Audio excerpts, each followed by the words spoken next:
Baik, bismillahirrahmanirrahim. Assalamualaikum warahmatullahi wabarakatuh. Selamat siang, Bapak. Selamat siang. Izin memperkenalkan ya Bapak, saya Dr. Balkis yang menjaga di klinik pasien pada pagi hari pada siang hari ini ya Pak ya.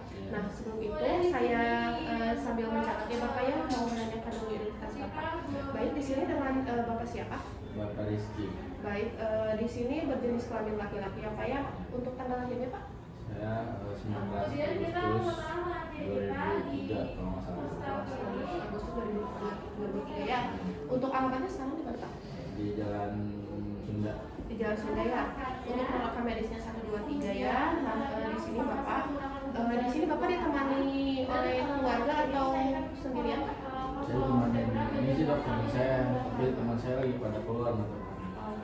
Kalau seperti itu ya Pak ya. Nah di sini Bapak saya akan melakukan pemeriksaan fisik kepada Bapak. Nah di sana tuh meliputi pemeriksaan dari kepala sampai sebagian tubuh Bapak ya, seperti mata, kepala, daerah perut, juga daerah dada. Nah apakah Bapak bersedia? Baik, apakah ada yang ingin ditanyakan dulu Pak? Tidak ada. Nah baik, jika seperti itu saya akan mencuci tangan dulu menggunakan handphone ya Bapak sebelum melakukan pemeriksaan.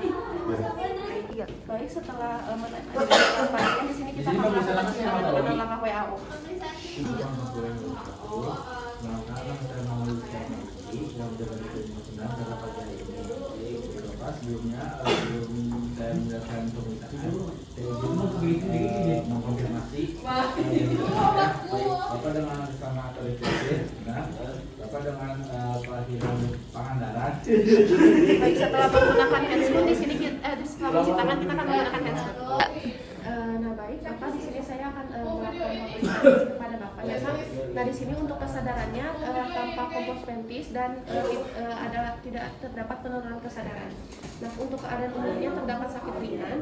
Nah Bapak di sini selanjutnya saya akan melakukan pemeriksaan tanda-tanda vital ya Bapak ya, tentang tekanan darah, nadi, respirasi, juga ada suhu. Nah di sini saya akan langsung pemeriksaan kepada Bapak ya Pak ya.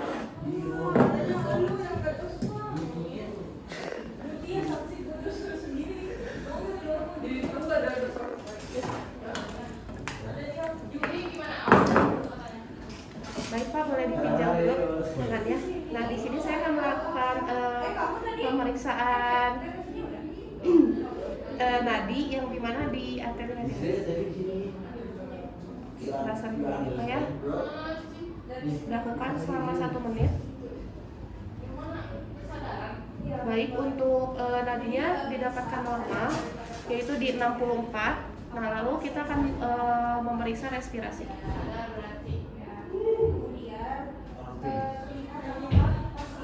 Baik, untuk respirasinya normal didapatkan di 15 ya. Nah setelah itu kita akan melakukan pemeriksaan suhu. Baik Bapak boleh diaplikasi Pak, boleh dilepaskan dulu bajunya, bisa dimasukkan juga ke baju namanya Pak ya. Nah selanjutnya di situ saya akan melakukan pemeriksaan tanda-tanda tekanan darah.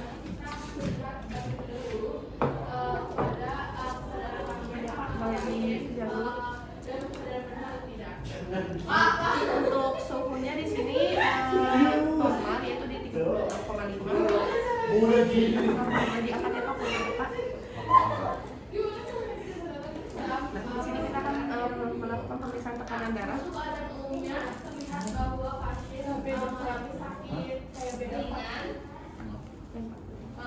Belum jauh. Mau ada dulu dong. Tekanan darah Sekali lah.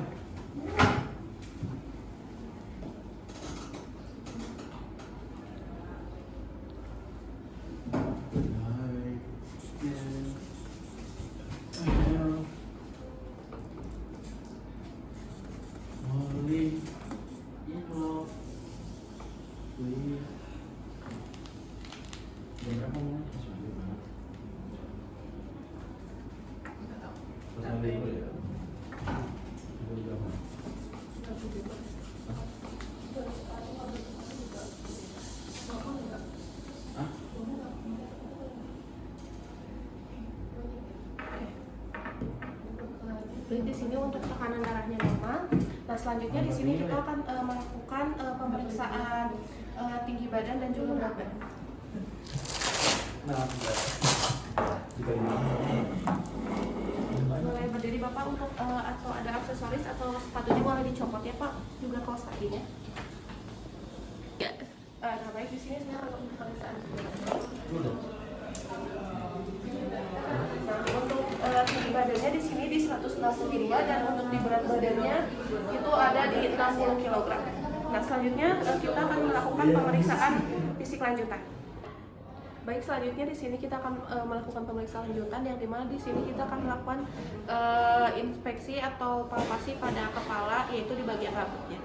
Nah di sini kita cek di bagian rambutnya apakah terdapat warna hitam atau merah jagung, lalu apakah rambutnya itu terasa mudah rontok dan juga terasa kering atau dia mudah rontok atau kuat. Nah setelah itu di sini kita akan melakukan pemeriksaan di bagian wajah, yaitu inspeksi adanya frontal bossing, juga hidung melesat dan ada malar menonjol. Nah, jika ada tanda hiperplasia sumsum tulang akibat eritropoiesis infektif pada thalassemia. Nah, selanjutnya di sini kita akan melakukan pemeriksaan pada mata, yang dimana apakah terdapat punten ya Bapak. Nah, di sini apakah terdapat konjungtiva anemis, sklera ikterik dan juga pendarahan konjungtiva, yang dimana dia itu menunjukkan adanya hemolisis atau peningkatan bilirubin pada anemia hemolitik ataupun thalassemia. Nah, selanjutnya di sini kita akan melakukan pemeriksaan pada hidung, yang dimana di sini itu diinspeksi apakah terdapat epistaxis atau ada krusta sangu inolenta. Lalu setelah itu jika ada indikasi gangguan pada koagulasi atau trombositopenia. Lalu pada mulut, apakah di sini diinspeksi apakah di bibir terdapat kering atau pucat. Lalu di gusi boleh dibuka Bapak. Nah di gusinya apakah terdapat pendarahan atau tidak. Nah selanjutnya di mukosanya juga apakah terdapat stomatis angularis, pucat atau terdapat oral patch, seperti itu ya. Nah setelah itu Bapak lidahnya boleh ditunjukkan ya. Nah di situ apakah terdapat lidah yang atrofi papilida dan juga glossitis atau kemerahan. Nah biasanya itu didapatkan ciri khas pada anemia defisiensi besi. Selanjutnya kita akan melakukan pemeriksaan pada leher. Nah di sini kita akan menginspeksi dan mempalpasi adanya kelenjar getah bening, apakah terdapat ada pembesaran atau tidak, yang itu menunjukkan keganasan atau terdapat penyakit kronis, bisa dilihat. Nah untuk lokasinya itu ada di oksipital, lalu ada di anterior dan posterior, lalu ada di cervical, paratoid dan submaxillaris, sublingual dan axillaris. Lalu bisa dilihat untuk karakteristiknya itu bisa dilihat dari jumlahnya, ukuran, mobilitas, tandus dan juga konsistensinya. Nah selanjutnya di sini kita akan melakukan pemeriksaan okultasi, yaitu pemeriksaan apex jantung atau pemeriksaan toraks. Boleh di pas Pak.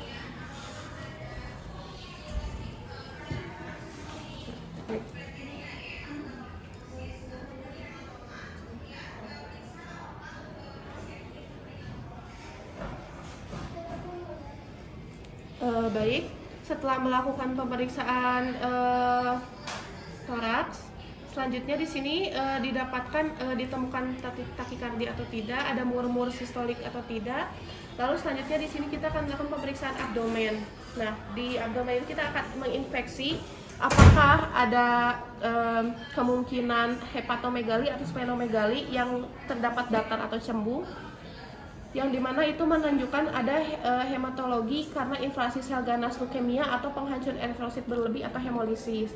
Nah selanjutnya kita di sini akan melakukan pemeriksaan palpasi pada abdomen, yang dimana di sini meletakkan tangan pada kosta ke-11 dan juga ke-12 pada bagian hepar agar mudah diperiksa. Bapak mohon relax siapa ya. Nah setelah itu letakkan tangan kepada bagian abdomen di bagian lateral dan musculus rectus. Gunakan ujung jari bagian medial atau dari indeks pinjer untuk merasakan HEPAR.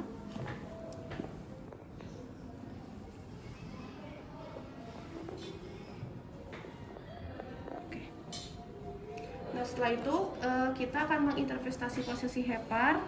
Jadi dari perpotongan arcus costa kanan dengan linea midclavicularis kanan ke arah umbilikal. Sini kita akan mengukur bawah arcus costarum kanan dari perpotongan arcus costarum kanan dengan linea midclavicularis kanan ke arah umbilicus.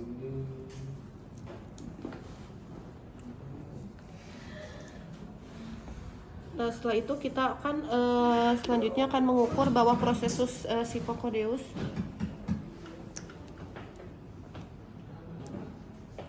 Garis temu. Oke.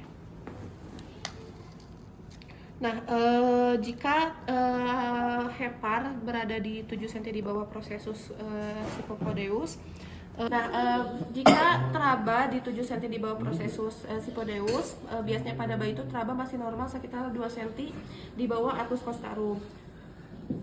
Nah, jika di sini kita akan melakukan palpasi pada limpa, yaitu kita akan pemeriksaan margin costa kiri pada garis mid-scallaris.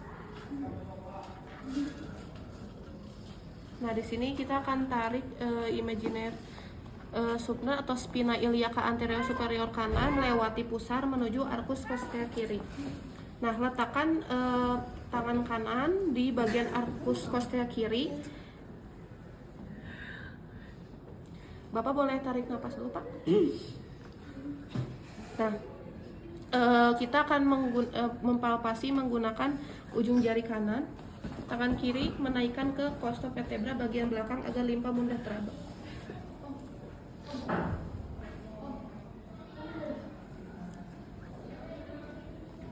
Oke. Nah, selanjutnya kita akan menginterpretasi pembesaran pada limpa. Apakah jika nilainya tenderness atau tidak, nilai kontrol limpanya terdapat rata, licin atau bernodul. Lalu untuk nilai pembesarannya menggunakan garis imaginer Schuchner. Nah, lalu apabila tidak teraba, lakukan perkusi pada ruang throat. Nah, jika terdapat di bagian anterior dari garis aksila kiri pada ICS 8 sampai ke 10, maka terdapat